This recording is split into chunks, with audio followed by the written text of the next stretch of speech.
Hello, Scream Demons, and welcome to the Screams from the Basement podcast. This is the heckin' best horror podcast on this side of the friggin' Black Lagoon. Screams from the Basement discusses the best double features the genre has to offer.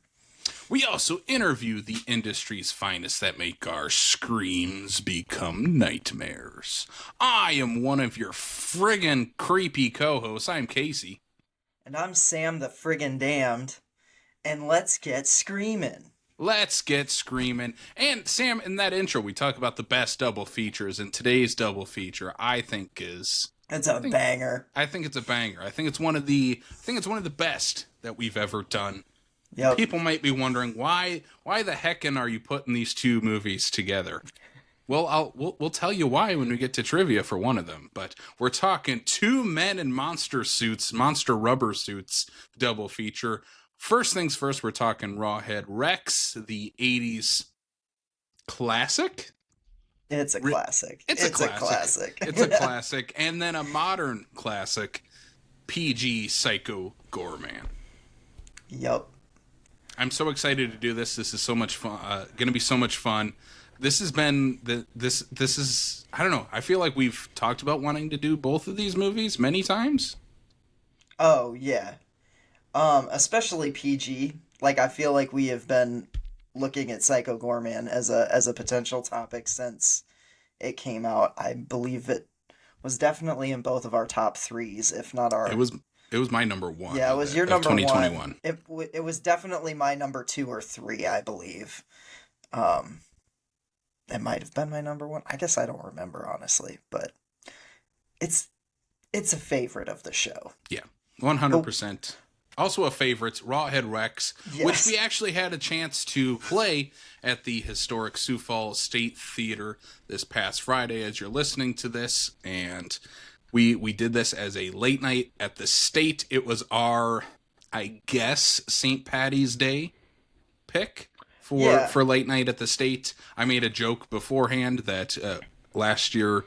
Leprechaun was the March late night at the State, and I said we're not doing any more Leprechauns. I'm going to hold us to that. We're not doing any more Leprechauns. And I'm going to make sure you break that promise, because there are some Leprechaun ones that we need to show. We don't need a show.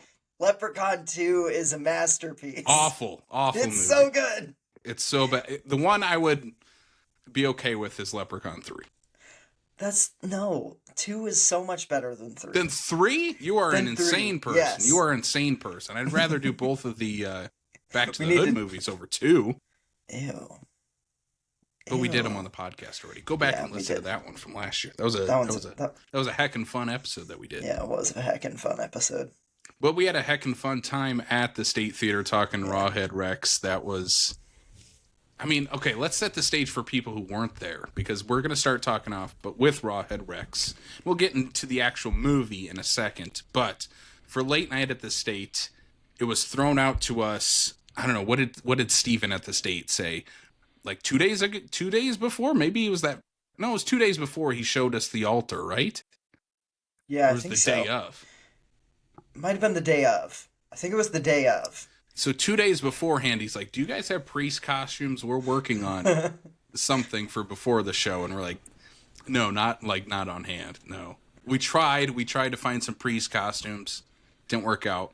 But the setting for the pre-show at the State was everyone, if you've seen Rawhead Rex, you know the glass painting that's in the church. Yeah, the stained glass window. And it's Rawhead Rex, like, in this stained glass painting. Like, it's like an angelic poster, but then all of a sudden on the bottom there's Rawhead Rex with his glowing eyes speeding out. When the sun hits it just right, it hypnotizes people. Or all the time, I guess. I don't know. Yeah, all the time. But that was on the screen, and then right in front of the stage was a bunch of candles, and then an open Bible to passages about someone like losing their mind, right? Yeah. And then Luke, right? That's his name, right? Yeah, Luke, yeah. Luke at the State Theater drew like images of Rawhead Rex and images from the movie on those passages. It was so cool. It was so much fun. Yeah, it was rad. And they, like, people were going up front taking pictures with it. I mean, we did too before everybody even got there. And yeah, the State Theater putting on these late nights and having us host them, like, they've been great partners.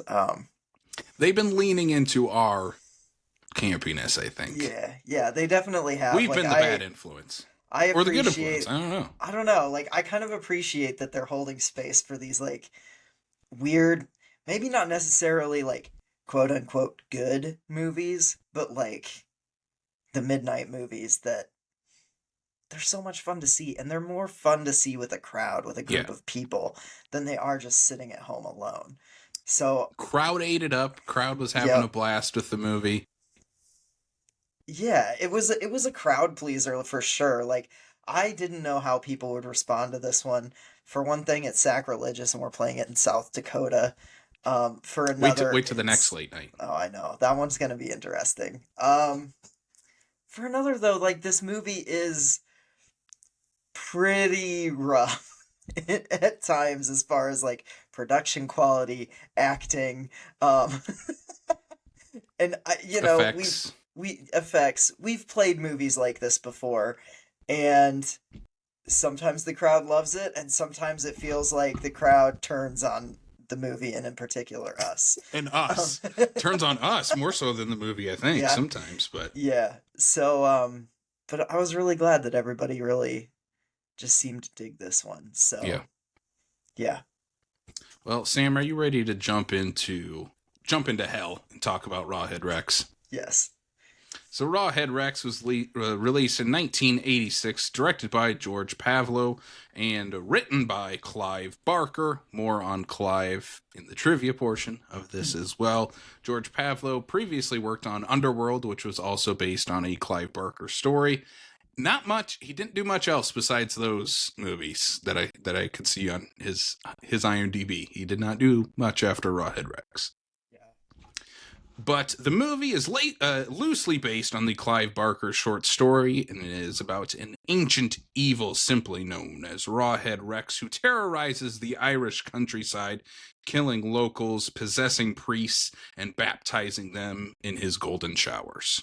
The only way to defeat the devil is through faith and a vagina. Yeah. Actually, no, that's... A woman. A woman. A woman, as the movie says. Yeah. Rawhead Rex. I love this movie. Yeah. So I've seen this 3 or 4 times. This was my second time. Yeah. Second time. Okay. Yeah. Was the first time you watched it? So we did way back when we were doing Backlot 605. Were you on that?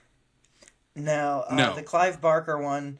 It's funny, the Clive Barker month was the first time I was ever on the Backlot, though, because it was I did the Candyman episode. Yeah. And it wasn't until a few months later that you guys asked me to actually just be a co-host, and I think it was because I kept hopping onto Patreon episodes to defend maligned films. Like this. Yeah. So, yeah, I did not watch that even when you guys did it for Backlot. It wasn't until, I don't know, probably like two years ago maybe that I watched it for the first time. And I just love this movie. Like, it's fantastic. Like, it's cheap and it's not very good, but the entertainment value of this is off the charts good. The thing for me, and I always question myself on this take, is that I like this movie. It's one of my favorite, like, cult movies, I think. Mm-hmm. And it's because the pacing doesn't ever slow down. Like, Rawhead Rex shows up within the first at least 10 minutes, maybe 5 minutes of this movie. He's there, and he's pretty much running rampant the rest of the movie. Like, it does not slow down. It's under 90 minutes, too. It's a super quick movie. Yeah. And I think for me, like, the thing I always question is, am I wrong? Is there only stuff that happens in the third act of this movie? Like, what is the movie everyone who doesn't like this watching? I mean, I do think that the first 2 acts are slower than that third act. Like, but they're not as, like, profane, they're not as violent, they're not quite as balls to the wall, but the thing is like Rawhead is on the rampage for the entire movie. And you're watching the film from the perspective of people who are still trying to piece this together. Yeah. Cut with some scenes of him, messing up an old drunk farmer and his pregnant wife, and like, it's just, I get it when people say the first half of this is a little slow. I understand that, but I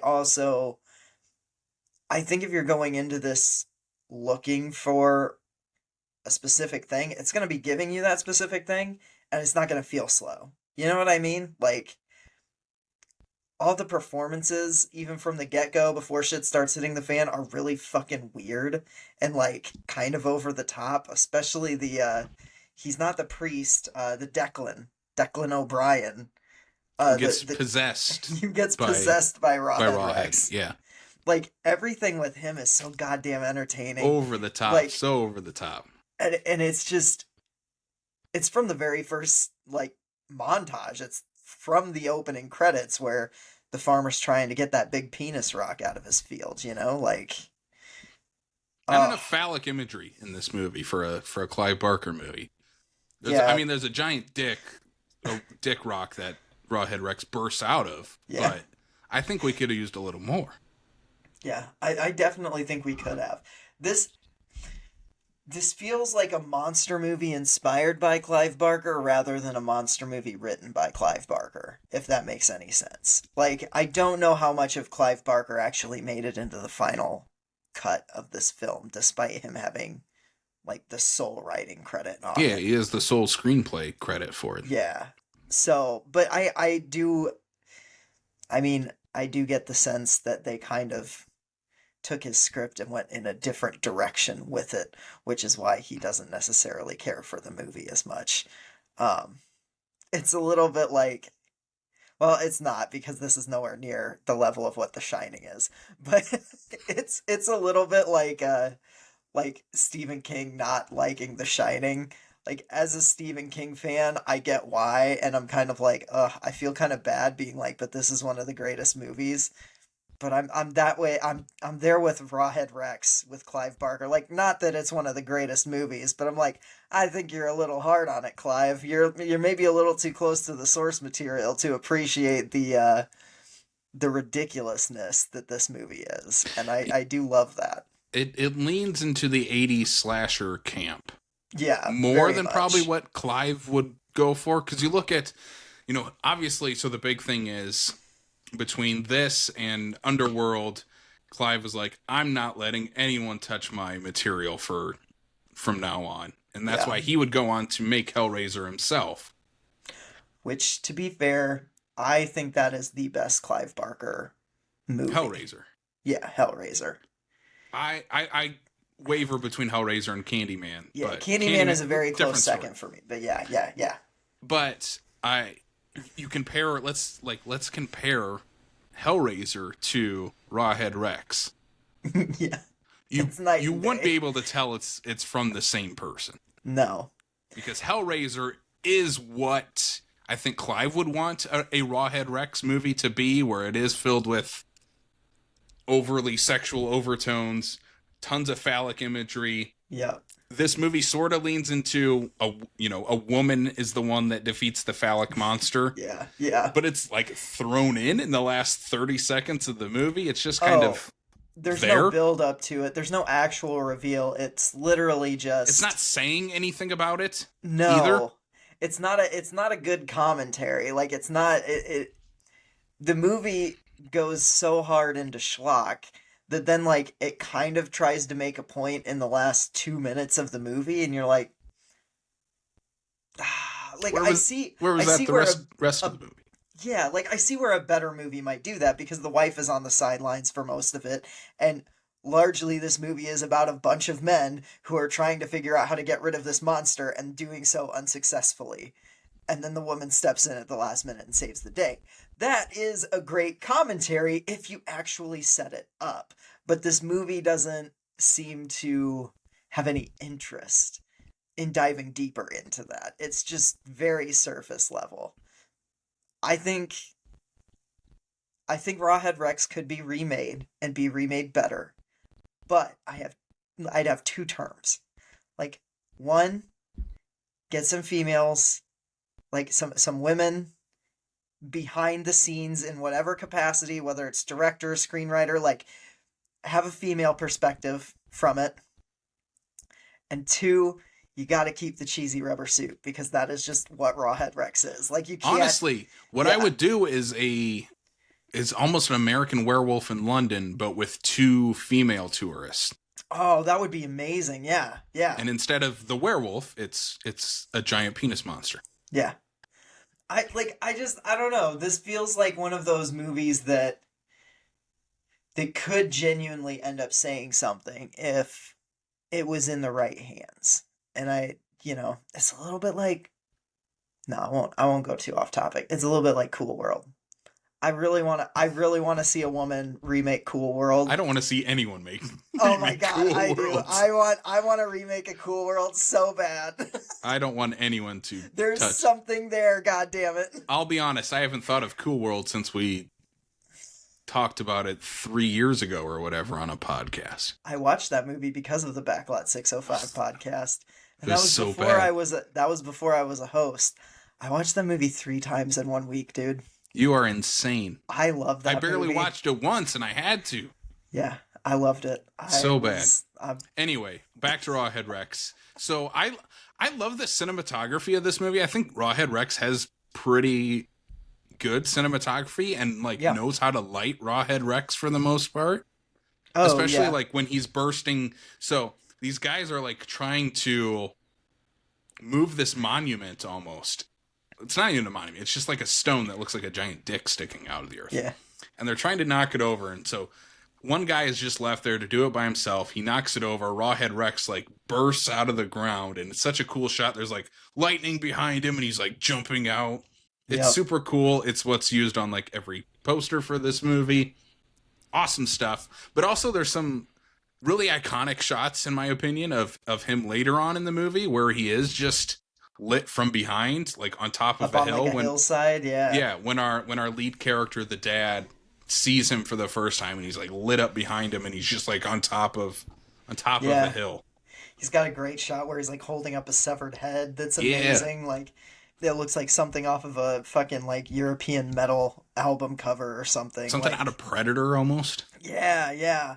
Oh, it's so good. The creature design, as cheesy as it is in practice, is really fucking good. Rawhead Rex is a very distinctive movie monster. He's instantly recognizable. Mm-hmm. And there's a little bit of Predator influence on it. You can definitely see the Predator influence. It feels actually wait. No, Predator came out a year after this. Yeah.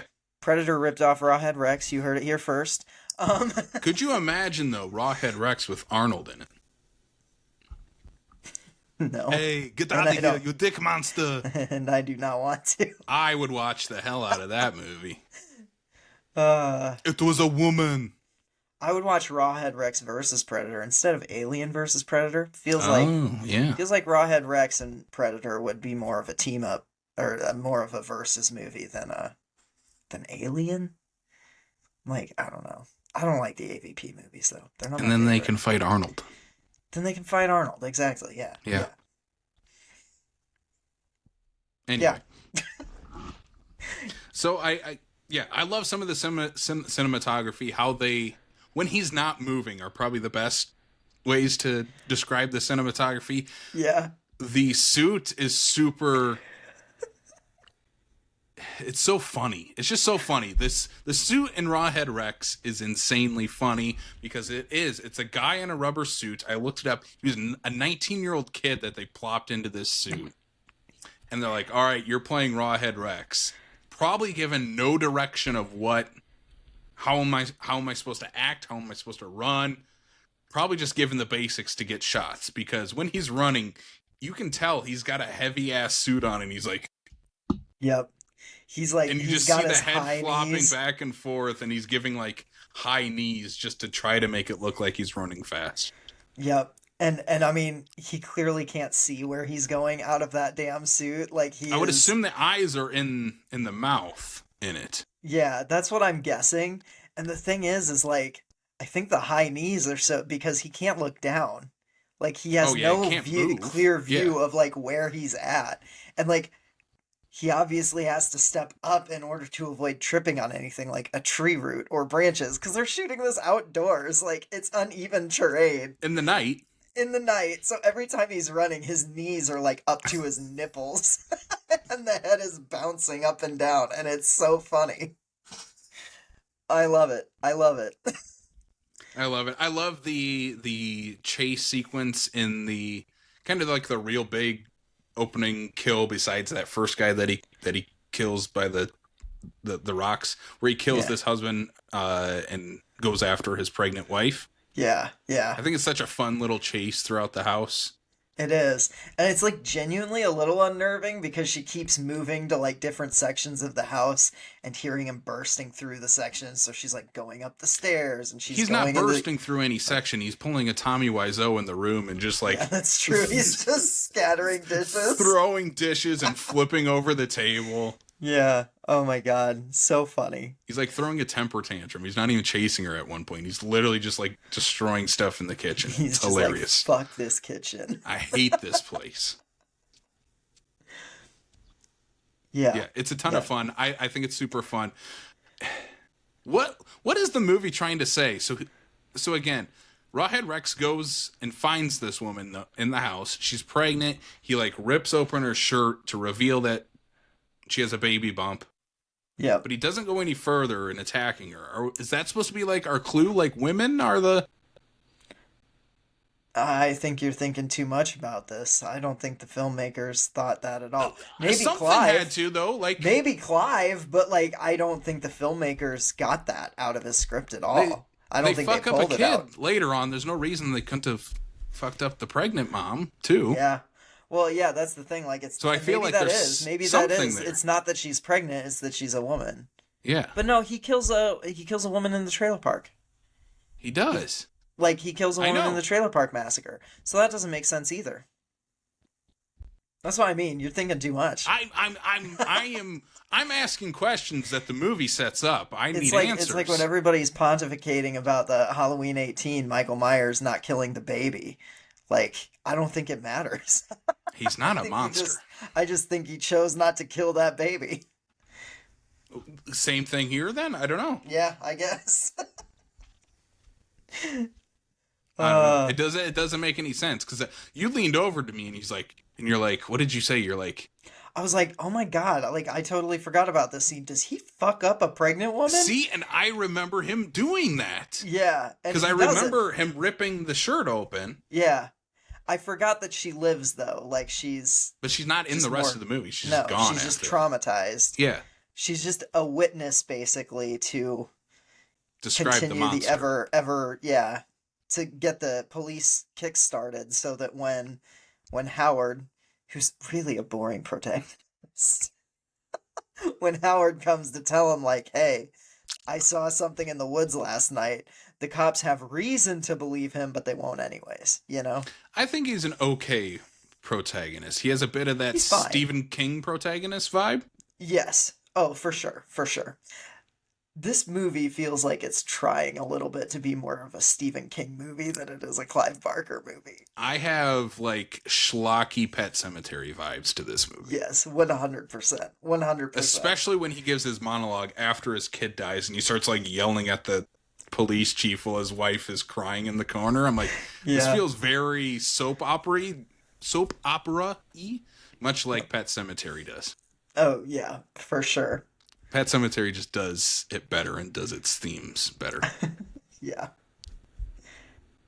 Yeah, we gotta talk about the trailer park. I always think of the trailer park in this movie. Yeah. Because I forgot that they go back and forth to the trailer park. Yeah. Numerous times. Because I remember so they're in this trailer park and it's like tiny trailers, like not even a bedroom. Like kind of campers, basically. Yeah. They're basically just campers. Where it's like your living room, your kitchen, and your bedroom are all within maybe 15 feet. Yep. And here's this teenager just making out with his girlfriend while his brother's playing toys 2 feet from them, watching old black and white war movies, just macking down on each other. This sequence has the best sight gore gag reveal. Like, yeah, the two teenagers go out into the woods. They end up coming across a dead body. Yep. They they see Rawhead Rex. Yep. They start to make a run for it. The girlfriend's holding onto her boyfriend's hand, trying to get out of the woods. She makes her way out of there, and everyone's like, "What the hell is going on?" Yeah. And she makes a comment to her boyfriend and pulls his hand forward, and it's just his hand in her hand. Yeah, it's so fantastic. Funny. It's so good. It made me howl, and I'd totally forgotten about that sequence until I saw the shot of them running with her hand behind her, and I went, "Oh my God." It's so good. I was just like, the whole night was me like remembering things split seconds before they happened, and like people who were in our row were commenting that like they were cracking up because I was cracking up before things had even happened, and it's because like my brain kept like jumping forward like 2 or 3 seconds, and I was like, "Oh my God!" I was like, "Oh yeah, this is this part, yeah." And it just this movie's a fucking hoot, man. But then you get to Howard. Howard and his family are trying to leave town. Basically, he's there to take pictures because he's like writing a project about churches and folklore and and like how churches basically were built on like folklore that is not inherently Christian. Yeah. Which is a really interesting idea that also this movie doesn't explore whatsoever. Besides one line, there's one line that the is it not? It's not the priest. It's the dude that gets possessed. That is the what's the term? The verger. The verger. Verger. Verger. Yeah. He basically says at the end of the movie, he's like, you know, people wrote stories about the devil, but where do you think that came from? Yep. And it's Rawhead Rex was the inspiration for the biblical devil. Yeah, and which I is really again, wish, it's cool. It's cool. I just wish it was explored more. It's like the woman thing. It's like everything that would make this a genuinely like good movie with commentary and like just like something to say. It's just very much brushed over in favor of just like cheap schlocky B-movie thrills, which if you're looking for cheap schlocky B-movie thrills, it's kind of a perfect movie. Like I said in my review of this that this is like a 5-star, 2-star movie. You know what I mean? Like that is the perfect way to describe Rawhead Rex. It's not good by any like discernible metric, but it is off the charts entertainment value if you're looking for that. Yeah. So Howard and his family are trying to leave town. The daughter has to go to the bathroom, so they decide to pull over. And again, like this is like very iconic imagery to me, this whole scene. Yeah. And it feels like probably it's also so weird. Like it's also it's very weird because it's like they pull over and it's almost like this partially gated area that leads into an open field. The daughter goes some behind brush in there. Yeah, the daughter goes behind this brush to go to the bathroom. She squeals. The mom and dad go running, leaving the son in the car alone. Mm-hmm. Rawhead Rex makes his way over. We assume, they don't show it, that he tears the kid to pieces because there's blood splatter in the car and then all over Rawhead Rex. And his shoe is just, like, his blood-soaked shoe is just hanging outside the car. Yep. Very Pet Cemetery. Yep. It's so funny, too, because, like, when the daughter screams, like, when the parents come through the gate going the other way, they slip in and out super easy. The dad comes running back because he sees Rawhead Rex above the car, and then somehow, for whatever reason, can't get back through the gate the same way he can. And just watches helplessly while his kid gets torn to shreds. I mean, what else was he going to do, though? I mean, get torn to shreds before his kid? Give him a chance to escape? I don't know. And then you Like, get I the don't trailer. have kids, but I have cats, and I would totally jump in between a monster and my cats, just so they could scatter, and they would, because they're assholes. But Yeah, they would just leave you for dead. yeah, they would. So we get to this big, I think the big third act action piece really is where he like just destroys that trailer park. He makes his way Yeah. back there and just starts killing like a ton of people there. It's Yep. so much fun. It's bonkers, insane. Yep. Cops are there. He's like ripping cops apart. It's nuts.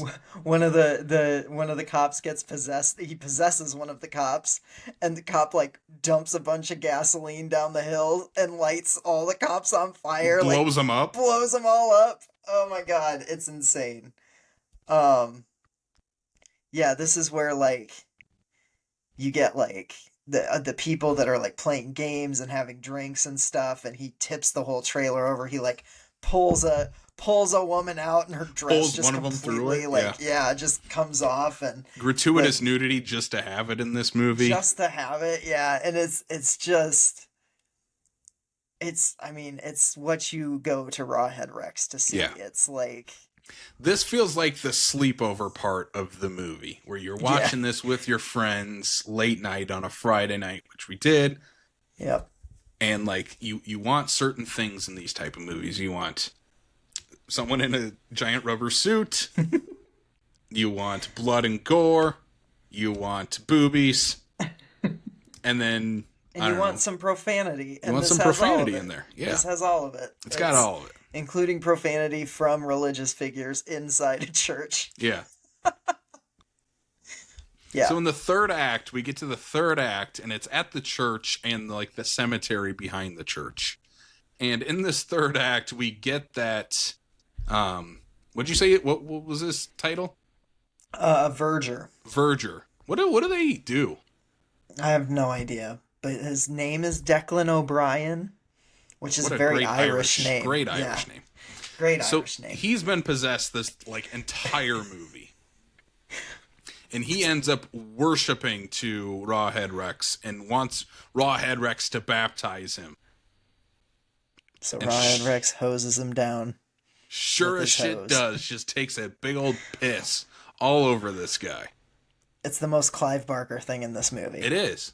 I wanted more of that. I think this Yeah, movie me needs too. more of that. So maybe my biggest gripe is that it needs more weird shit like that. Yeah, agreed. Yeah, I love it. It's so much fun. The Howard tries to defeat Rawhead Rex. He just can't. His wife then shows up and has like this angelic moment where there is like an angel of some sort behind her with the MacGuffin stone. And Howard says the line, "It was a woman," or "it needed to be a woman," or something like that. Yeah. A woman. And then it had to be a woman. it had to be, obviously, because that's what the movie was setting up this whole time. Yeah, just out of nowhere. I mean, Again, that line maybe got one of the biggest laughs of the night. But again, like the stone looks like a vagina. It does, yeah. It's a And vagina Rawhead stone. Rex came out of a dick. Yeah. And I wish, again, where they talked about how Rawhead Rex was the inspiration for the devil. Should have had something with that stone being related to maybe like the Virgin Mary or something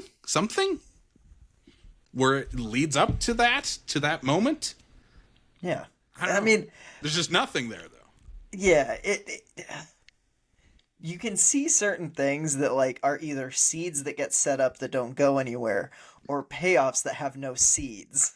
Yeah. And you gotta I think the assumption is just that Barker had both like in there, and just in the process of making this movie, they took some of it out at random seemingly. Because Clive Barker's a good writer. Clive Barker's a smart guy. He's a good writer, and he's pretty good at it. Yeah. Yeah. And I don't believe that I don't believe that any of that stuff was just in there for no reason in his script. Like his script had to be a further exploration of some of this stuff, and it just, yeah, Doesn't. no, it does not translate. Does not. It ends with like some 80s computer graphics destroying Rawhead Rex, and Yep. family walks off into the sunset, basically. Yep. Like another Clive Barker movie, a bunch of hand drawn cell animation kills the villains. Yeah. Yeah, and then they've got the stinger at the end, the Carrie stinger where flowers get placed on a grave and then Rawhead bursts up and roars and cut to black. Yeah. Roll credits. Rawhead Rex. Yeah, I love this movie. It's so much fun. We can tear it apart all we want. It's not going to answer any of the questions that it sets up or the questions that we have. It doesn't really matter. No, it doesn't. Is there a better version of Rawhead Rex that could exist? Yes. But am I happy that this version exists? Absolutely. Also, I'm giving this how many what's going to be how many baptismal pissings are we giving this? Yeah. I'm giving this, I think I gave it 3.5 on Letterboxd. It's got to go to 4 at least. Yeah. It's 4 for me. Like I said, it's a 5-star, 2-star movie. So like balancing that out, like I gave it 4 easily. I was like, yeah, I really like this movie for all of its schlock, and it's just, it's kind of sort of embracing the Clive Barker-ness in the third act, but also like not Clive Barker at all. I don't know. This movie's just a trip. Yeah. And I kind of love it. It's just a neat little artifact from the 80s that I feel like I should definitely watch more. Like this should be on the B movie rotation. You know what I mean? Absolutely. Yeah. All right. Well, that has been Rawhead Rex. Before we move on to the second film in our double feature, we are going to give a shout out to our friends at Fangoria. For over 40 years, Fangoria has been the leading source for all things horror. The famed magazine is back with a vengeance every quarter with new in-depth discussions on the best contemporary horror, sci-fi, and macabre. You can use our affiliate link to save 20% on your annual subscription to the magazine, back issues, and the latest Fango merch. Visit shop.fangoria.com/screamsfromthebasement and use promo code screamsfromthebasement at checkout to save 20%. Thanks to our friends at Fangoria. All right, Sam, are you ready? Are you frigging ready? I was trying to do a sound clip. The soundboard doesn't work for me, Casey. I don't know what to tell you. Oh, I'm devastated. Trying to give it a clap? I don't know. Yeah, I was trying to give applause. Oh, it didn't work. It didn't work at all. Didn't frigging work. Didn't friggin' work. But that's okay. We're talking about one of the best movies that we'll ever cover on this show. Frig yeah. We're talking PG Psycho Goreman. 2021, written and directed by Steven Kostanski. Speaking of Leprechaun a little earlier on in the pod. Oh, yeah. The movie he made right before this was Leprechaun Returns, which he did not want to make, but needed the money and needed to make a movie after he made a movie that is completely different than anything else he made, The Void, which is incredible. We should cover sometime. I have still not seen The Void. That has been on my watch list for a very long time, though. Definitely. I haven't seen it in a while. We should definitely cover it at some point. So he made Leprechaun Returns, and that helped him make this movie right here, Psycho Goreman, which is like a mashup of Rawhead Rex, Power Rangers, Teenage Mutant Ninja Turtles, The Goonies, Monster Squad. All of that stuff kind of wrapped into one. Yeah. If you're like an 80s or 90s kid, I feel like this movie will be entirely your shit. Yeah. Yeah. So, hailing from the planet Gygax, he is the Archduke of Nightmares, better known to us as PG Psycho Goreman. He has found his way to Earth after being banished away by I didn't write down a plot synopsis for this. I'm doing terrible. trying to remember what they're called. The Templar. Just called the Templar Heaven. Yeah, the Templar, the Heaven, the angels, the Christians, whatever you want to call this group, banish him away to Earth when a young brother and sister duo of Mimi and Mimi's brother. No, just Mimi's brother. That's right. And you should know by name by now. and Luke, right? Yeah, Luke. Yeah. And Luke, they uncover Psycho Goreman. Mimi solves this puzzle, and she then holds the gem that can control this world ender, Psycho Goreman, and has to basically have an ET meeting of the minds between Thanos and this smart-ass little girl before the angels arrive to try to destroy him and the entire world. Yeah, this movie is just, it's fantastic. It's a fever dream of a cartoon. Like, I don't know. I feel like we have to first address the elephant in the room, which is the character of Mimi, played by Nita Josie Hannah. Yeah.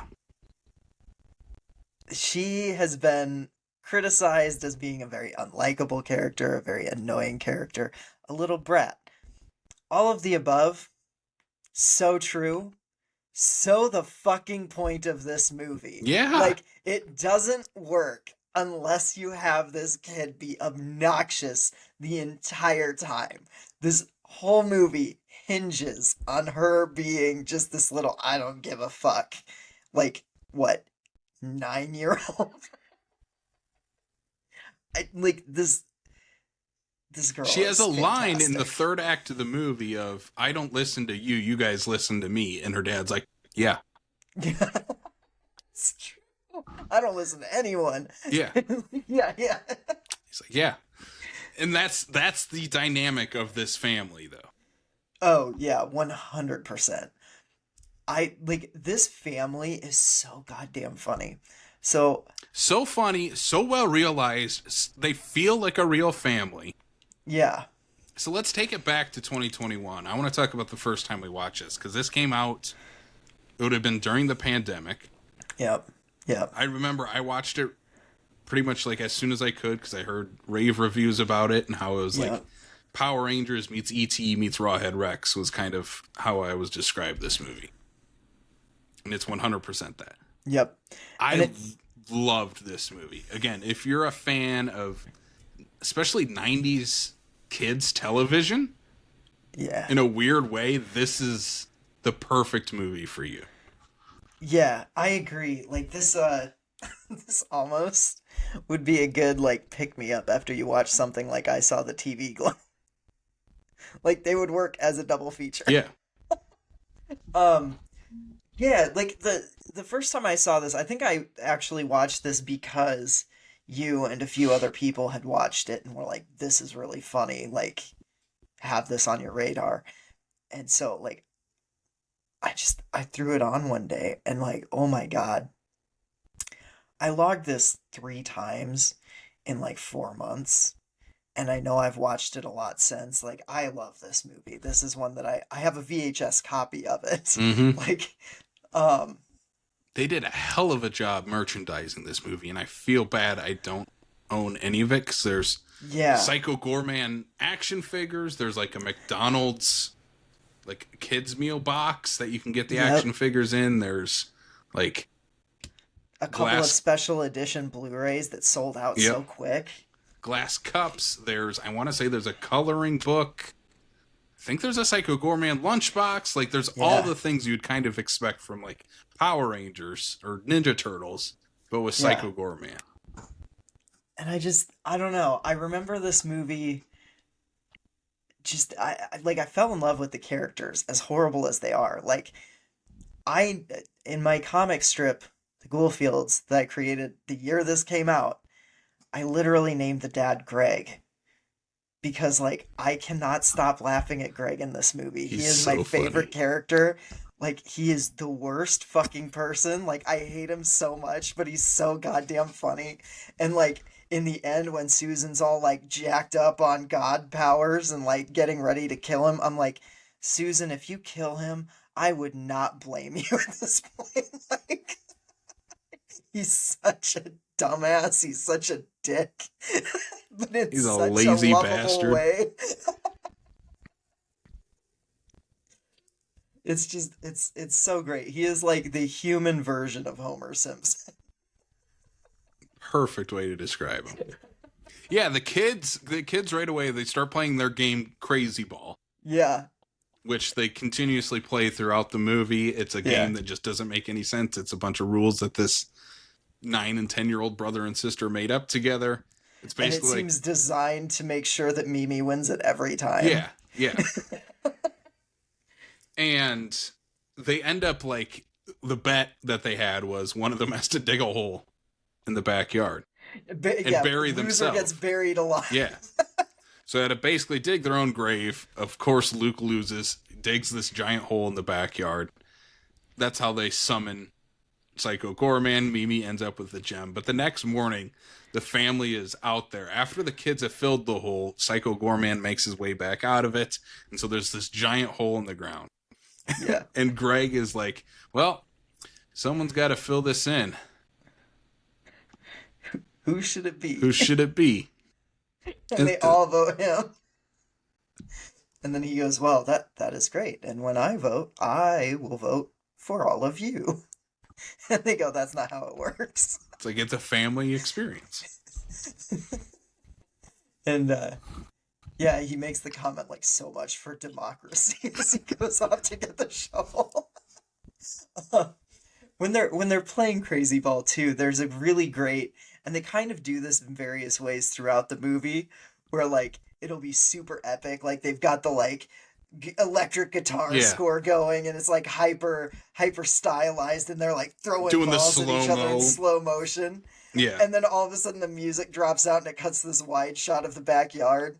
And like Mimi's just like spinning around in circles yelling Crazy Ball. And Luke is like just throwing a ball up and catching it. And they do that, like they kind of go back to that well a few different times in the movie, doing like a similar variation of that gag.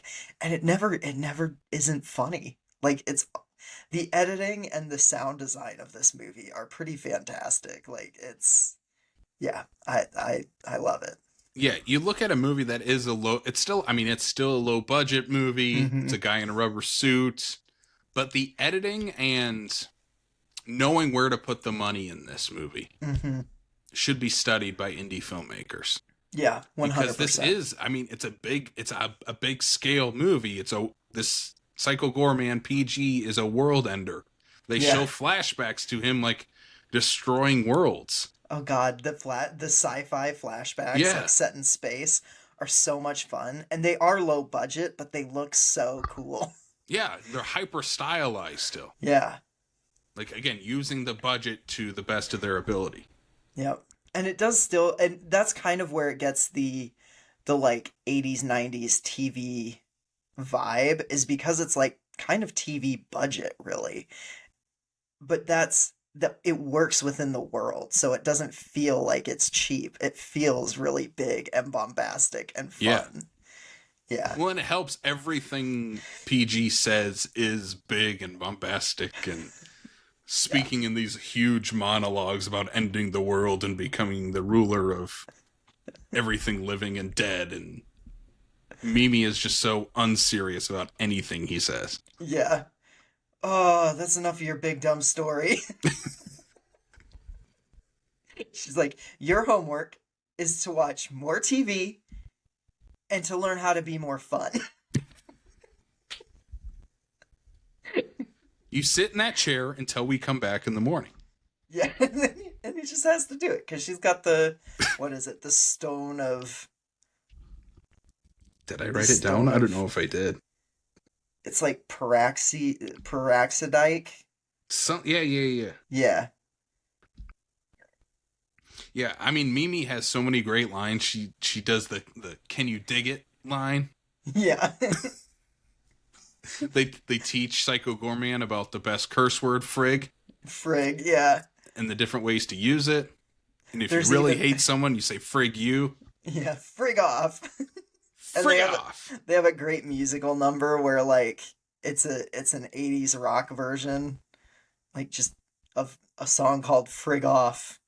And the musical montage is so fun. Like it's after their friend Alistair gets turned into a giant brain. and oh, what's the mom's name? Shit, I just lost it. Susan. Yeah.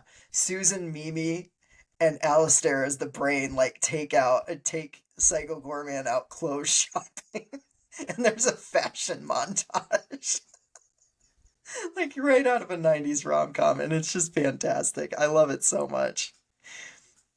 He ends up the costume that they end up having him wear is so goddamn funny. Dr. Alan Grant from Jurassic Park. It's complete so with like the little like red ask. Yeah. It's so funny. You get the cops that show up, and my favorite running gag around like Alistair after he gets turned into the giant brain is like the scene where he first gets turned into the brain in the backyard. Like Greg and Susan look out the window and they're like, "Oh my god!" and they come running out, and Greg literally hops over Alistair. And runs over and like gets to stop her kids. because Susan's using his special baseball bat. And like no one seems to notice or care that Alistair has been turned into a giant brain. I mean, like it's never his parents don't. No, we come to realize. Funny end credits scene where he's just at the table eating with them, but he can't eat because he's just a giant brain. There's the great scene where they're playing crazy ball outside of their school. Yeah, and the cops show up. And Alistair decides to leave. Yeah. And Mimi chases after him, like, to say goodbye, and he's like, he can still talk, and he's like, yeah. Will I ever be normal again? And Mimi's response. I like you just the way you are. No, probably not. Yeah, no, probably not. And he just like squirms away. Yeah. Across the field. Funny. It's so funny. It's like so clearly like a person just under. It's the it's one of the trivia questions or trivia. Is it? Things. Okay. It's the director. It's him like in the brain thing, like just crawling across the ground. That's exactly what it looks like, and it's so funny every time. Oh my god, that's too good. There's a part where they're in the old shoe factory where is basically Psycho Goreman's hideout. Yeah. And she gives him a magazine to read. And he's like, here, yes. She's like, here, read this magazine. Look at the hunky boys. I do not care for hunky boys. And it like zooms in on him. or do I? Great callback in the third act of that. Yeah, the magazine gets blasted. Not my hunky boys. It's so good. It's so good. Okay, there are a few Greg quotes. Yeah. Like most of my notes are just Greg quotes that I love. This character is so funny. I love Greg. One of the first lines he has in the whole movie is like one of my favorites. And it's like after they've discovered the thing in the backyard and they're going to sleep and they're a little scared, and Luke asks him if monsters are real. He just goes, "Here's the thing, Luke. In a lot of ways, humans are the real monsters. So I'd say yes." Greg. There's the funny scene where Mimi, this is a Mimi quote, but there's the Morse code scene where her and Luke are knocking on the walls after they've been talking, and Luke is like, what if Grandma's come back from the dead or whatever? And she just responds in Morse code, "I told you before, Grandma is in hell forever."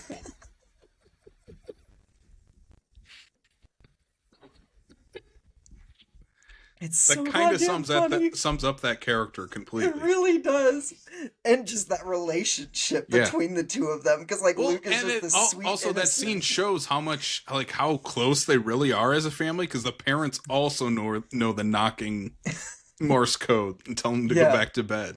yeah, that's right. It's so good. It's so like it's such a good setup of just the entire family dynamic. Um, there's the dinner scene where Greg is in I wrote charge down a of quote here cooking. from this one too. Where he makes the microwave chicken. Greg, what did you do to the microwave? Cooked a great meal for my family, that's what. It's just like It's just the carcass of the chicken still in the microwave. It's like bones and stuff all over. It's so nasty. It's so funny. Um, and then my favorite thing when they're being confronted by the angel in the driveway, and it's this big build-up, like an Amblin level Spielbergian moment. The sentimental music is swelling, and it's like Greg's big hero moment, and like Susan is just like, Greg, for once in your lazy ass life, you don't have to do anything. Just get out of the car. And he just goes, how's this for lazy, Susan? Throws the truck in reverse and drives away with Psycho Gorman in the back. While this like sentimental music rises as he drives up. It's so funny. It's so funny. Played like the E.T., the bike taking off Yeah. into the sky. But it's just him being a defiant dickhead to his wife. And oh god, it's just so good. It's so funny. And then the last one was from the is from like when they're hiding out with PG, and they're trying to like, oh yeah, Mimi makes the deal with him, and he goes, Is it his story? oh no, I didn't have time to like, I didn't write all of that down word for word, but that's one of my favorite things about the guy in the van when he was His little. big like motivational, like this is what you should do. I'm your father, and I'm going to tell you what happened to me and what you should do in this situation. And it's basically him like getting lured into some stranger's van as a kid. To look at vintage baseball cards. And the And it guy turned had out the to be best okay. collection of vintage baseball cards he's ever seen. He's like, so I guess the moral of the story is You should trust your murderous, homicidal alien friend. And then right after that, Mimi makes the deal with him, and Greg is like kind of standing off in the background, and they make the deal, and Greg goes, wait, what about telling him not to kill everyone on the planet? And she goes, oh yeah, oops. And he just goes, oops is right. And then they just go back to what they're doing.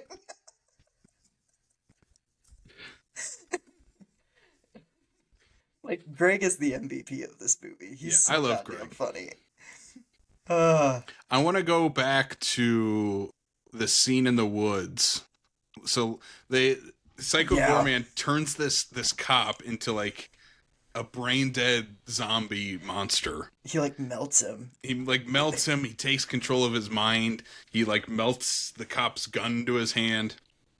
And he like joins them like as part of their gang for a little while. And he's just walking with the kids and Psycho Gorman through the woods and just start randomly shooting his gun off. And he ends up giving this Mimi a giving Mimi this Valentine's card that says, please kill me. She's so upset. She's like, this is supposed to be, you're supposed to be writing love letters to me, not this garbage. He tries to kill himself. And then the rest of basically Psycho Gorman's minions show up in the woods. Total Power Ranger style how they end up in the woods. They're like formed up like Power Rangers villains. They look like Power Ranger villains.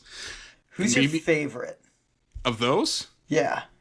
Oh, I have a favorite. It's the one that like sprays the ooze out of. He's like the barrel. Okay, that's mine too. Yeah, I was like, mine is, how did I say? The bucket of remains. Yeah. Because it's like, all human remains. Like, and he's played by Rich Evans from Red Letter Media. Oh, shit. And gives the Rich Evans, oh my God, when he's dying. Love that. Love that. But there's a great line where Mimi's like, PG, are these your friends? Why don't you introduce us? Luke goes like, they don't look very nice to me. And they have this like big battle where Psycho Goreman gets to fight all of them after he apologizes to Mimi for telling them to kill her. Yeah, yeah. This is like their big, like they finally are kind of understanding each other moment. Um, I love how like he gets mortally wounded and they need a ride, so they decide to contact Greg. And it's As he's on the toilet. Right after him and Susan get into the argument about him being lazy. Where she asks him like point blank, she's like, okay, what have you ever done for this family? And it just like, he's just like, and then it just cuts to him on the toilet being like, you don't get to call me that. And like Psycho Goreman, like his powers are a little vague, but he can like Call appear out, I guess. Like, yeah. appear in front of Greg and like tells him to FaceTime. come pick him up. Yeah. Just like, it's like, I don't know where that's at. When he pops up, he's like screaming, like, like Greg just falls into the bathtub. Falls into the bathtub, and then it's like, we're on the corner of blah blah. And Greg still is like, I don't even know where that is. It's on the corner. Take a right at the second stoplight. PG, can you move over so I can fit my wagon in the back by you? This movie is just so unserious. Oh yeah. About everything. Nothing in this is this movie doesn't have any stakes because like even if the world is ending, it still feels like it's just like ha ha ha ha. What do you think of the Pandora, the basically angelic? They're like the I describe them as like Power Rangers, angels, meet like the Jedi Council kind of. Yeah. Like so I like how this movie,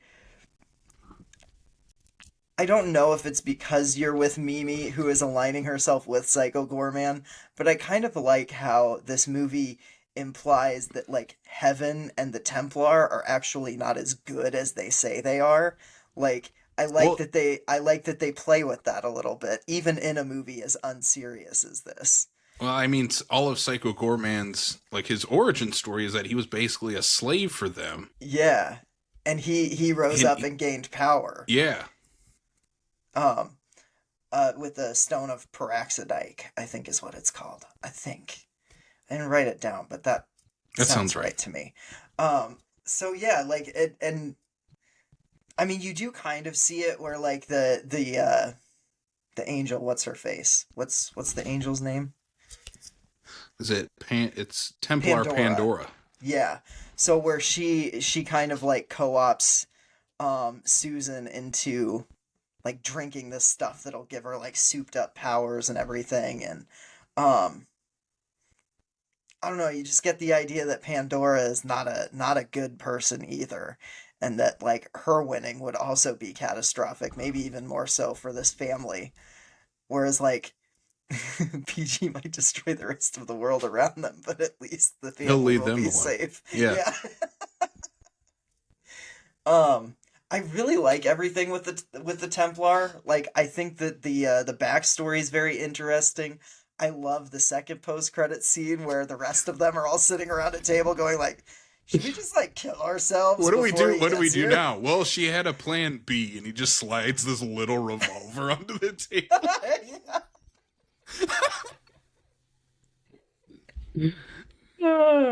It's so dark, so funny. Like, yeah, I love that. I love the Templar and all of that. I like that like we talk a little bit about how Rawhead Rex doesn't explore anything deeper, and it's so funny because I feel like this movie is 10 times sillier than Rawhead Rex even, and yet there's still a little bit of social commentary that actually lands in this one, you know?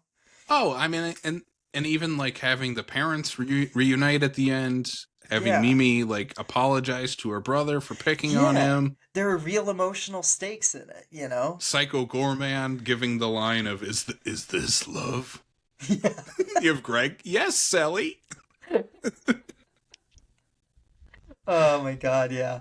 And it's kind of fantastic how nonchalant the rest of the world seems to be about it. Like, because the first post-credit scene with Alistair's parents, like, they have the TV on in the background, and it is showing footage of a giant Psycho Goreman destroying a city, like, leveling a city. And they're just, like, eating supper like normal, like, Alistair, supper's ready. Their son's a giant brain. The world is burning around them, but they're just like, we're gonna have a nice family dinner. Well, I mean, that's how Mimi's parents reacted too to seeing Yeah. Psycho Goreman for the first time, and we're pretty chill about an overlord space monster sleeping in their daughter's bedroom, standing up. I love when she's like, he's harmless. He wouldn't hurt a fly. I will kill every one of you and bathe in your blood as soon as I get that stone from your daughter. I love the sword in the third act when he's fighting Pandora. He gets like Yeah. all of his powers back, and he's like, she destroys his hunky boy, so now he's ready to kill her, and like takes part of her bodies that are exposed in her armor, Yeah. and like turns it into this like giant meat alien sword. Like meat and bone sword, yeah. Yeah. It's gnarly. It's so rad. The gore effects in this are fantastic. They really are. Like the cop that gets like melted and mind washed or whatever. Like that, it's genuinely disturbing to look at. Like it's really gross. I love that. All the aliens, all the Pandora, like everything looks so good in this movie. Yeah, yeah, And all unique designs. You can tell like this is definitely heavily based on Star Wars in character Yeah. design. absolutely. But yeah, Psycho Goreman lets Mimi and her family live, and then just goes off to destroy the rest of the world. Yeah. And it all ends in a game of crazy ball. That's how Psycho Goreman defeats Pandora. Insane movie. Insane movie, one of An a kind. absolutely insane movie. There's only one PG Psycho Goreman. I love Yeah. this movie. There's nothing else. I mean, there's nothing else like it. Like I said, it's Power Rangers, it's Star Wars, it's E.T., it's Yeah. Monster Squad, it's Rawhead Rex. Simpsons. It's The Simpsons. It's all of that stuff rolled into this one singular movie, and it's wholly unique. It is extremely well written, very funny. Practical effects are insane. Even the special effects are, for the budget, are incredible. Yeah. They really are. Like I would watch an entire prequel series of Psycho Goreman. I would watch an entire series about the Pandora, all of that stuff. Yeah. This movie is so unique in the way that it's not for kids at all because it's super gory and everything. But also, like, no one swears in this movie. Like, not a single There's no F nudity. bomb is dropped. There's no nudity. It legitimately feels like something that I watched on like Saturday mornings. You know, it's such a unique blend of very adult gore with totally family friendly themes. Yeah. Like, it's so weird. I don't know. It's like the inverse of what the Toxic Event or the Toxic Crusaders like animated series is. You know what I mean? I don't know.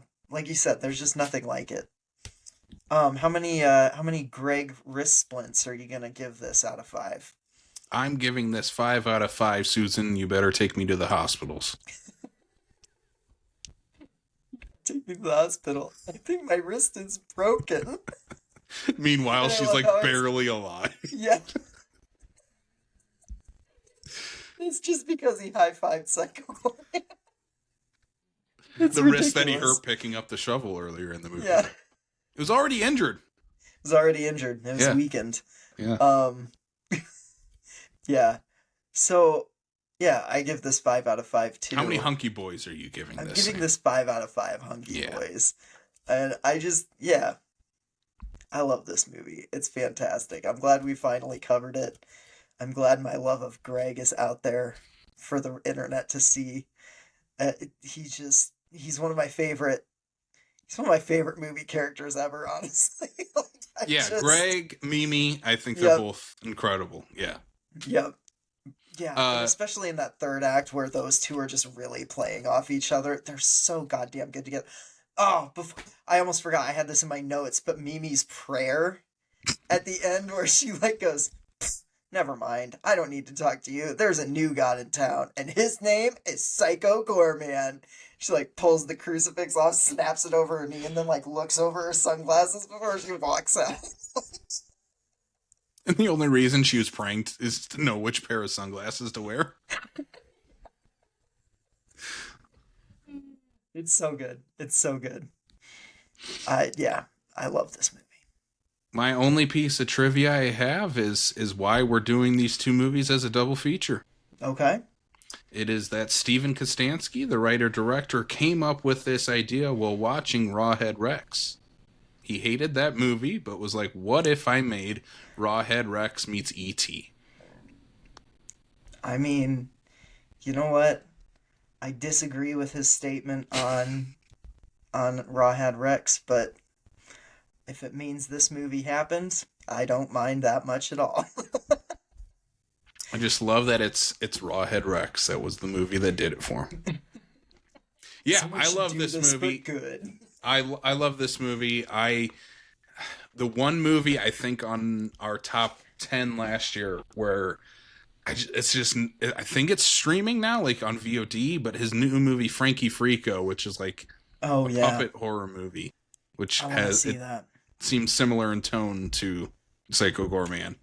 Yeah, I'm all on board for what Steven Kostanski does. He did the effects for In a Violent Nature. I mean, oh, I did not realize that actually. Yeah, but that makes a lot of sense. Having seen that movie, that yoga kill is something that only he could come up with. Holy shit! He's a strange cat. I would love to interview him someday. He seems like the coolest. I would love to chat with him sometime. Yeah. Sweet. All right. Before we move on to our next section, we got to talk about one of our sponsors, Turp Boys. Are you looking for that extra friggin' buzz while watching the Texas Chainsaw Massacre? How about hecking your mind while watching a David Cronenberg movie? Turp Boys Delta 8, 9, and THCA gummies, vapes, chocolates, and more has you covered. This plant-based product is made from the purest organic hemp-based extracts and backed by third-party laboratories. You can visit buyturpboys.com/screamsfromthebasementpod and use promo code screamsfromthebasementpod at checkout to save 10% on your order. Thanks, Turp Boys. Thank you, Turp Boys. Frig yeah. Frig yeah. All right, Casey. Yes, sir. Time to ask that age-old question. What have you been doing lately? What have I been doing lately? Not much. I only have two movies on here to talk about. Both first-time watches, both older films as well. Okay. First one I want to talk about, 1999's Idle Hands. Okay. You've seen this, right? I have seen this, yes. So this is the movie where Devon Sawa's hand basically becomes possessed, and it's that scene from Evil Dead 2 for 90 minutes. Yeah. Also stars Seth Green, Eldon Henson, who's one of the Bash brothers in Mighty Ducks, and Foggy and Daredevil, and a very young Jessica Alba as well. I didn't like this movie. Yeah. I had heard of the reputation for a long time, and I always felt like this is like that one 90s movie I have not watched yet that people just absolutely love. Mm-hmm. But people though? I think it has a following. It does. And I feel like I like this movie more than you do, but I also feel like this movie has a reputation for having some fun performances, but on the whole not being very good. Yeah, it's just So like I said, it's got a very Evil Dead vibe, Mm-hmm. but the director, The 90s teen version of it. Rodman Flender, who also directed Leprechaun 2, Hey, makes a some lot of hits. sense because that movie doesn't have any energy either. It needed more energy. There's not enough Yeah. energy in this movie, like kinetic, crazy energy like Sam Raimi delivers in the Evil Dead movies. Like, it Yeah. needed that. It just feels a bit plodding. Like, I get that there's a lot of stoner humor in it. Our main character's a stoner. His friends are stoners. The best part of this movie are Seth Green and Eldon. Yeah, Eldon They're the Henson. best. Mick and Peanut are the best characters. Yeah. They're the funniest. They're given the most to do. I Yeah. wish the movie was kind of centered around them. I don't know. Like, there's just so much missing in this movie. Mm-hmm. I think it's a cool premise, but like, it felt very first draft. Yeah, I agree with that. I think our leads are doing the best they can with what they have. Jessica Alba's doing nothing in this movie except for being just eye candy, essentially. Yeah. And that's kind of disappointing because I do feel like when she's given the right thing, she can be funny. Like, Devon Sawa is trying. I feel like the direction lets him down in the script. Mm-hmm.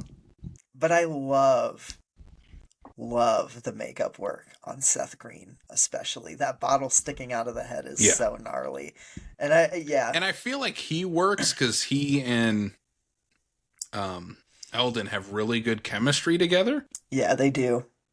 And Seth Green is he's a funny, charismatic person. Like, I feel like he's delivering a lot.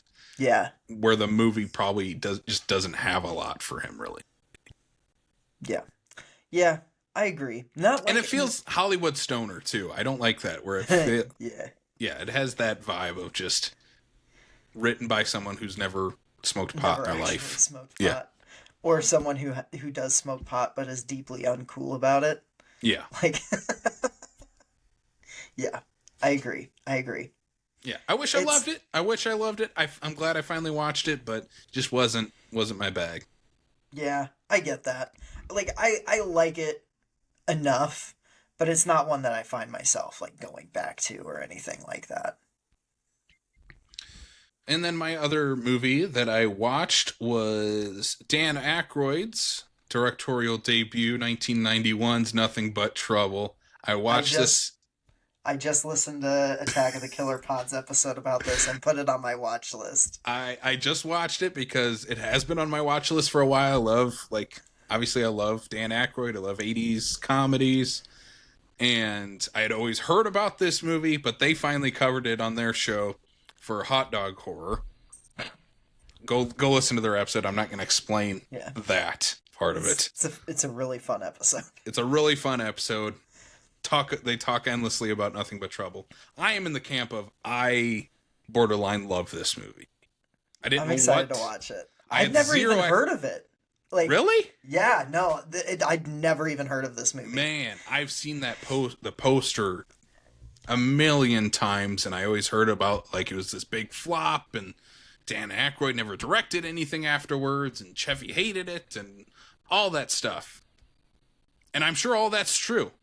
But this movie is so batshit insane, where Dan Aykroyd got to make this $40+ million movie that only he could come up with. And it's basically your premise of Chevy Chase and Demi Moore are making their way cross country, and they are joined by this, like, eccentric brother and sister that are with them on this trip.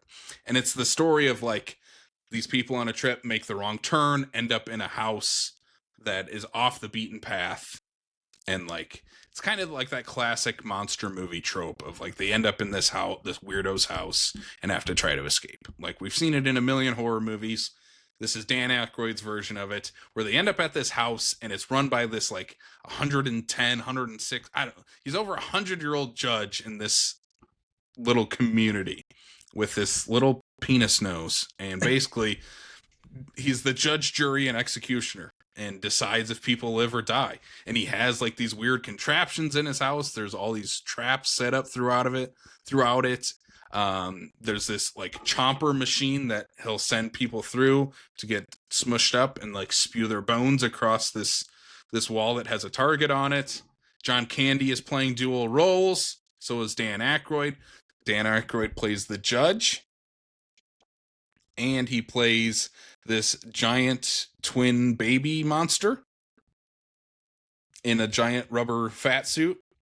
So the entire time he's directing this movie, he's in either a penis nose old man costume or a giant baby costume while directing Chevy Chase. Imagine how well that went. Oh, that's insane. Yeah. John Candy gets to play dual roles. He's the cop in this town, and then also plays the cop's sister. So John Candy in drag. John Candy's sister has a giant crush on Chevy Chase and tries to marry him. That's fun. Like, you get to see John Candy flirting with Chevy Chase. Demi Moore kind of plays like a bit of the damsel in distress. Yeah. Like, I think she's having fun. Like, she looks like she's having fun, where Chevy looks like he's in a fucking nightmare. And apparently he was. That's because we know now, especially from The Substance, that Demi Moore can hang.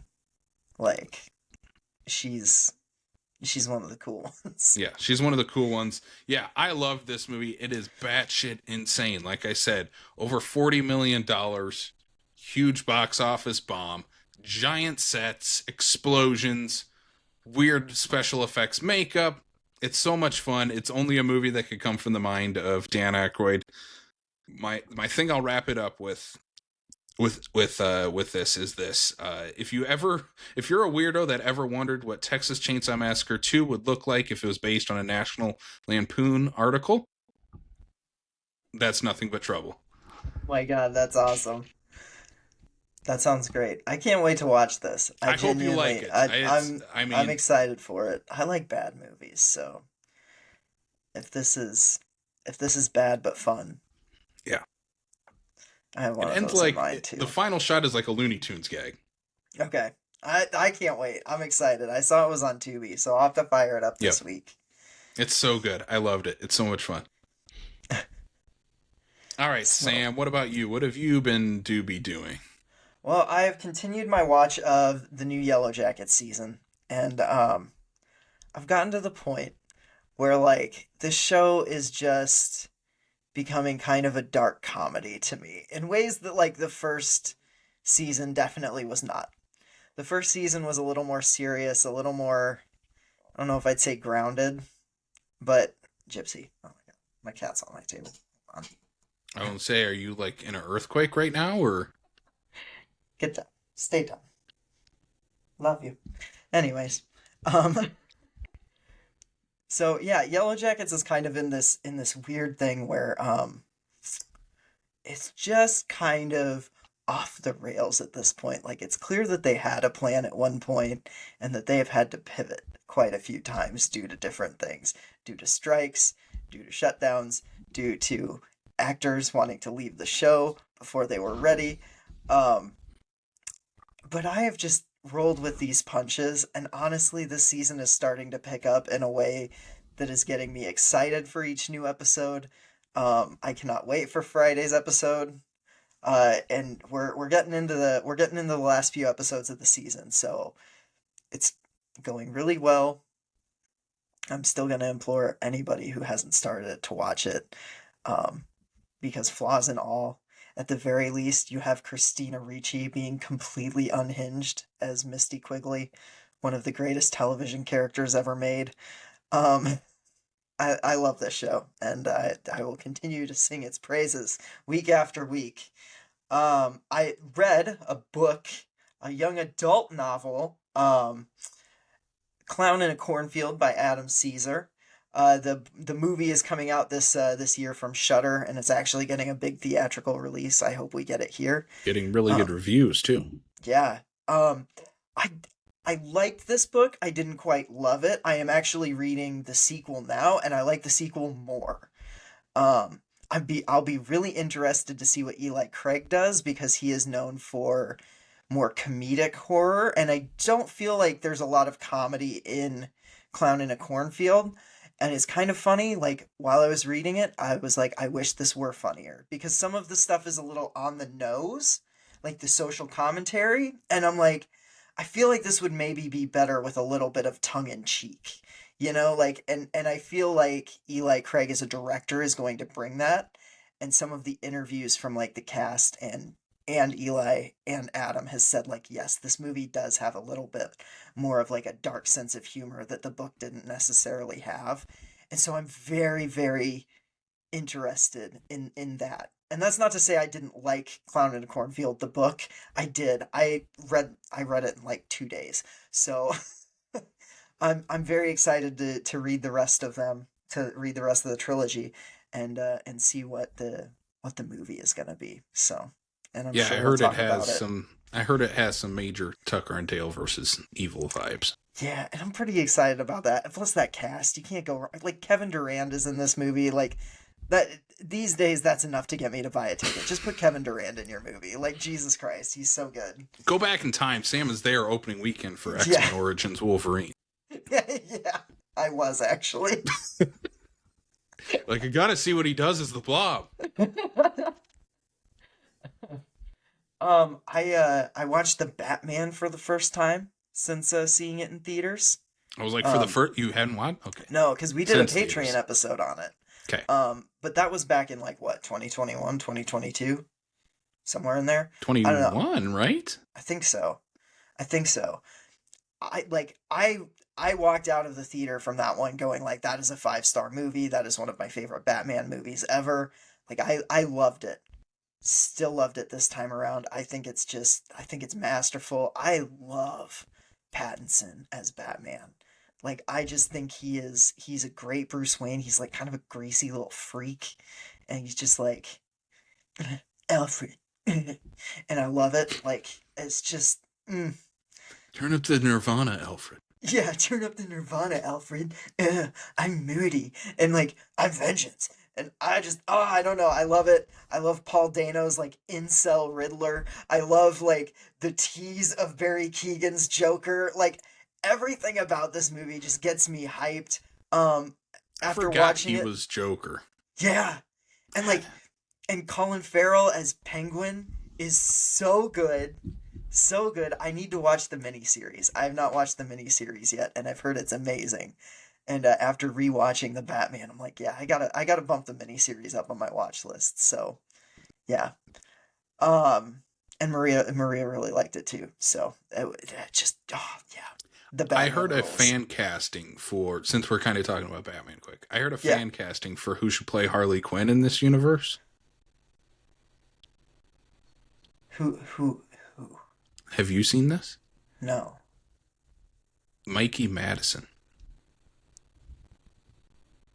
Oh. Yeah. Oh, that would be something. Yeah.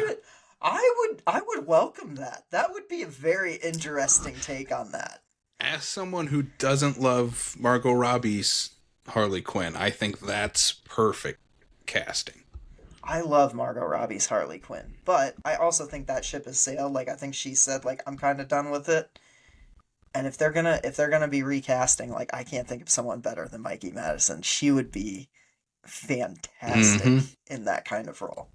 Yeah. Yeah. Make it happen, Matt Reeves. Yeah. For sure.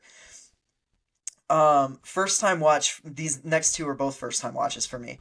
After the 1925 Phantom of the Opera, after I watched that on Joe Bob, Maria was talking about how much she loves the '04 version with Gerard Butler that's based on the musical.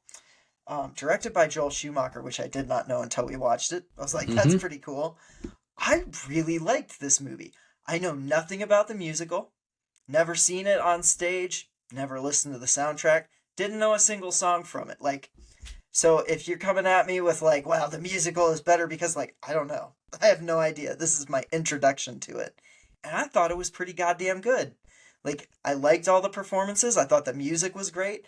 The set design was fantastic. Like, I think Schumacher shoots the hell out of it. Like, I really, really liked this movie. I don't know. That's all I really have to say about it. I thought it was good. I like a good horror musical.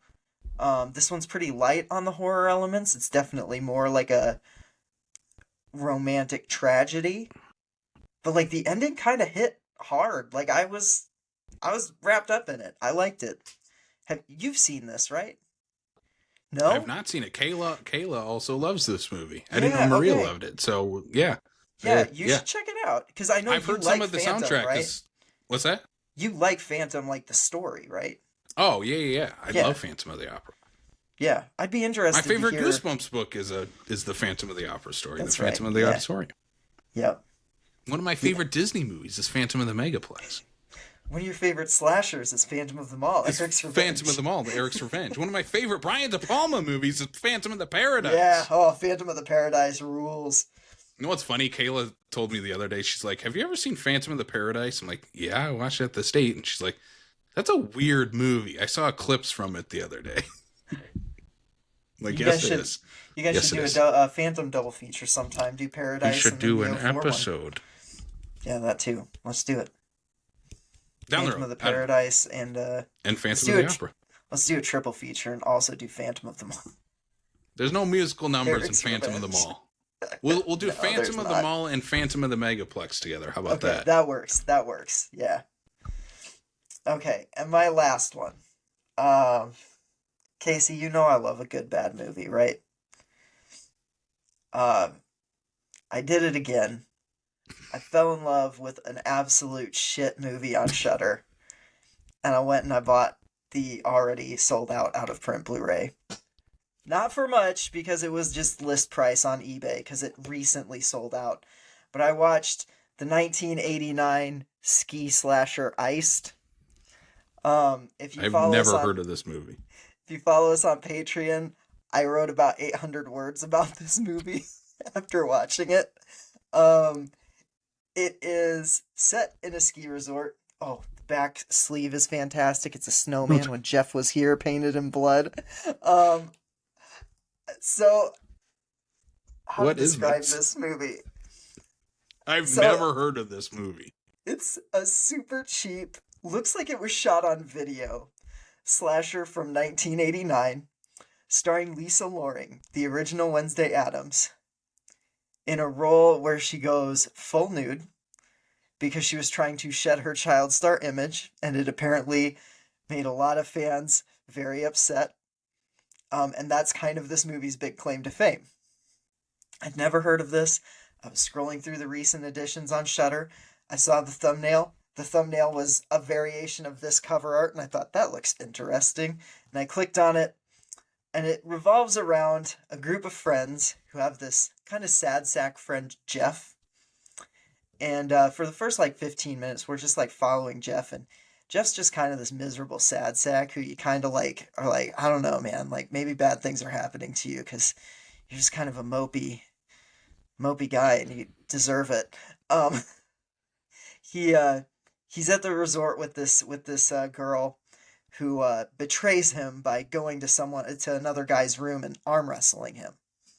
And this guy has also just humiliated Jeff. They had a ski race down the mountain that's just 3 shots of 2 people skiing over and over again on like repeat. Very low budget.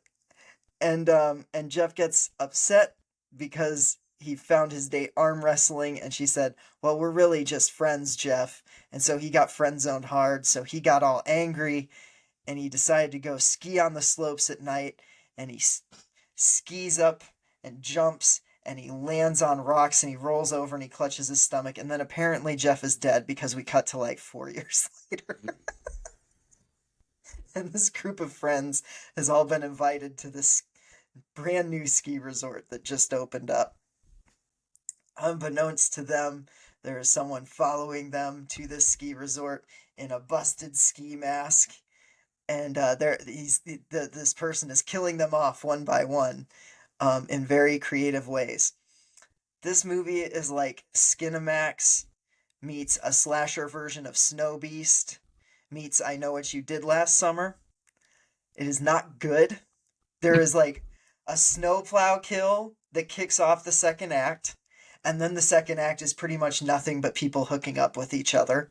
It's just gratuitous sex scenes and homoerotic snowball fights and, and just a bunch of like weird character interactions that don't really make any difference because you don't remember any of these character names. They're not really even characters. They're just bodies to get naked and then in the third act die by icicle, by hot tub, by ski pole, by like, oh god, this movie rules. I loved it. It's so bad. It's so bad it's good.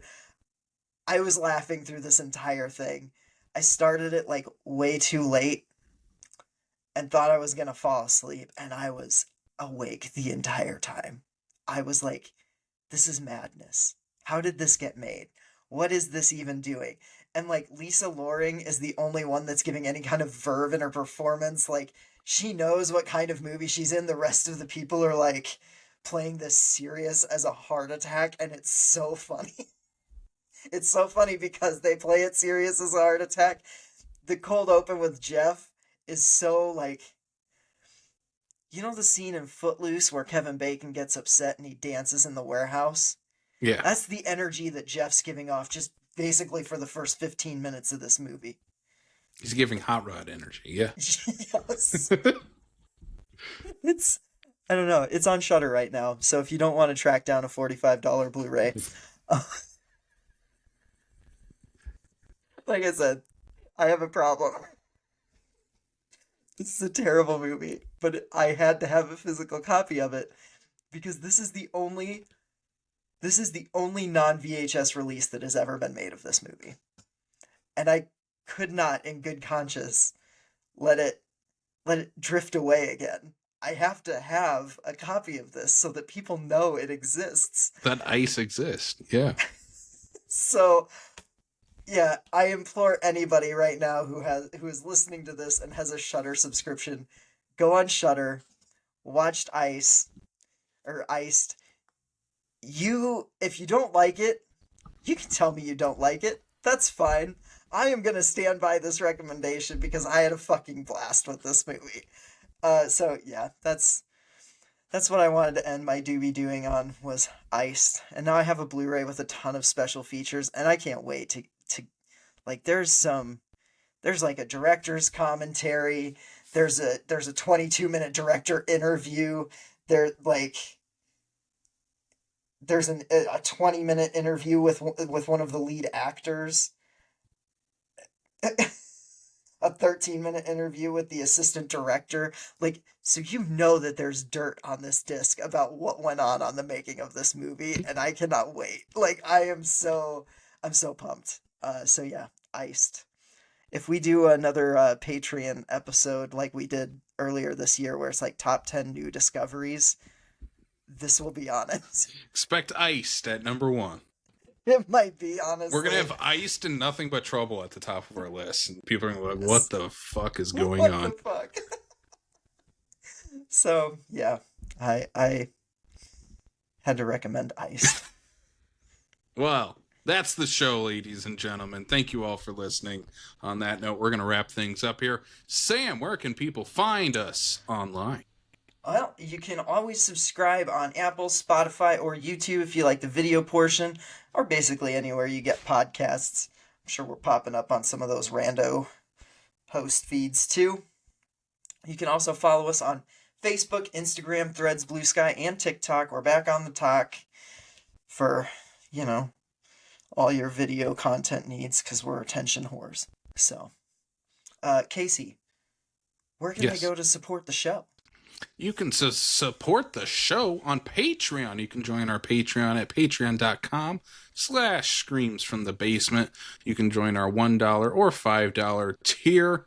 $5 tiers, you get our special bonus episode each and every month. You get weekly vlogs. You get Sam's 800-word article on Ice. And whatever the hell else Sam wants to write. I'm sure once he watches Nothing But Trouble, you can expect that in April on Patreon. But yeah, again, patreon.com/screams from the basement, or just scan the QR code on your screen or click the link down below. or you can head over to TeePublic. You can buy a t-shirt, a cap, a sweatshirt, whatever your heart's desire for your clothing needs, with some awesome artwork from Screams from the Basement and Screams by Night up on our TeePublic now. Yeah, and speaking of Screams by Night, that is coming up next month, April 26th at the Social in Sioux Falls, South Dakota, 11 a.m. to 5 p.m. An all-day halfway to Halloween event coming to Sioux Falls, South Dakota. We have some awesome guests coming, including Mark Torgel, Melvin the Mop Boy from the Toxic Avenger, Mark Donovan, who is from Shaun of the Dead. He's also in The World's End and Les Mis. And we have Aurelio Voltaire coming as well, the renowned musician, and you might recognize his wonderful voice in The Grim Adventures of Billy and Mandy. And then we have over 24 vendors coming. We have the South Dakota Ghostbusters, Sioux Falls Krampus, Terror 29, so many fantastic vendors. Doug Morano from Bad Hand Books is going to be there with a bunch of their recently published work, so you can pick up the latest issue of books from Bad Hand Books. So many great vendors coming. We have some panel announcements yet to come. We have food trucks that are going to be there. What the heck else do we have going on there? Did I get it all? I think so. It's a lot. Did we talk about we have a horror makeup tutorial? Yeah, we have a makeup tutorial. Yeah. Voltaire will be doing a panel. We're going to be doing a paranormal panel. So much cool stuff coming up at the Screams by Night halfway to Halloween event. Tickets on sale now, only $10, or you can get them for $15 at the door. Sam, we also have 2 movie events coming up in April. Yeah, we do. First up, we announced both of these at Late Night at the State at RAWHEAD REX. Coming up on April 19th, which is Good Friday. 18th. April 18th, sorry. Yeah. Is it? Yes. Yes. So. Yeah. I'll double check. You double check. But 18th, yeah. April 18th, Late Night at the State. It'll be, I believe, 10:30. Tickets aren't up yet, but right around that usual time for our Late Night at the State. Sam, what in the hell are we showing? For Good Friday, we are showing the best in religious horror. If you are a fan of this show, you know this movie. We covered it last year, right around Easter. On Good Friday. On Good Friday. We are playing Jesus Christ Vampire Hunter, a super low budget, super independent horror musical kung fu flick about Jesus fighting vampires to save the lesbians. And teaming up with a Mexican wrestler. I forget about that every time I think about that movie. I totally forgot about that too. Oh, this movie. I can't wait. It's incredible. I can't wait to watch it on the big screen. People are going to love it. You guys are going to love this movie. It's so much fun. It gives you that power of like, I want to go make a movie now too. It has that power to it. Yeah. It's so good. Please support this movie. It's so much fun. It's going to be a blast. Yep. I guarantee you will laugh so hard you might start crying. Like it is a movie that you and I watched late at night at our friend Chandra and Micah's. They introduced us to the movie, and Chandra from Film Forager and the Fellowship of the Mic, who was on our Jesus Christ Vampire Hunter episode. She introduced that movie to us, and we had a blast. We were delirious. It was like 1 a.m. by the time that movie was wrapping up, and we were just like giggling hysterically. It is a perfect late night at the state movie. You guys are going to just absolutely love it. And then also coming up, we announced this as well on April 26th. Not only do we have the Halfway to Halloween event coming up for Screams by Night, but we are also showing the OG Toxic Avenger at the Sioux Falls State Theatre on April 26th at 8:30 with Mark Torgel there in person as well. Melvin the Mop Boy will be there. We'll do a Q&A afterwards, but this has been one of the most requested late night at the States, and as a movie that we both love, perfect timing with us bringing Mark Torgel in. We're like, now is the time to do Toxic Avenger. Toxie's on everyone's mind with the new movie coming out right now. It was the 40th anniversary last year. It's the 50th anniversary of Trauma this year. So it's just, it's the perfect time to bring Toxie to the States. And boy, oh boy, I am so excited to do so. Yep. Agreed. Is that it? Is that all the shit we got going on? That's it. We got all of the shit out that we have going on.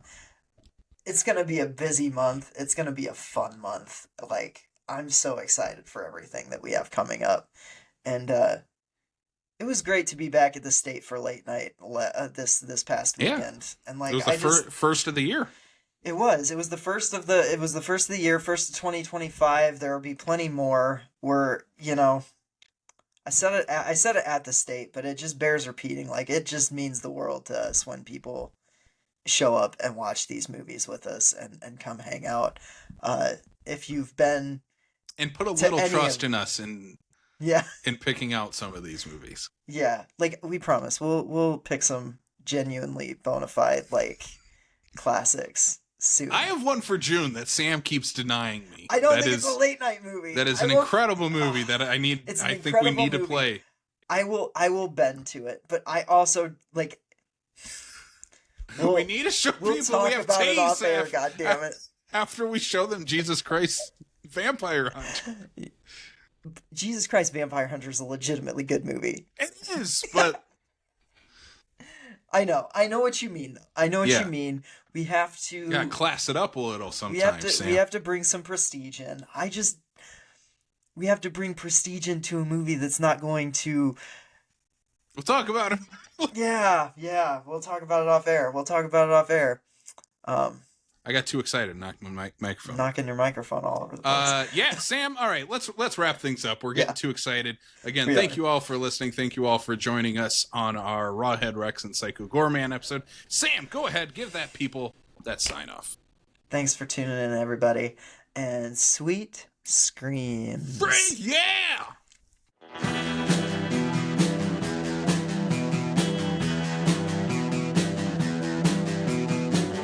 You're listening to the Prescribed Films Podcast Network, home to hundreds of hours of free podcast entertainment.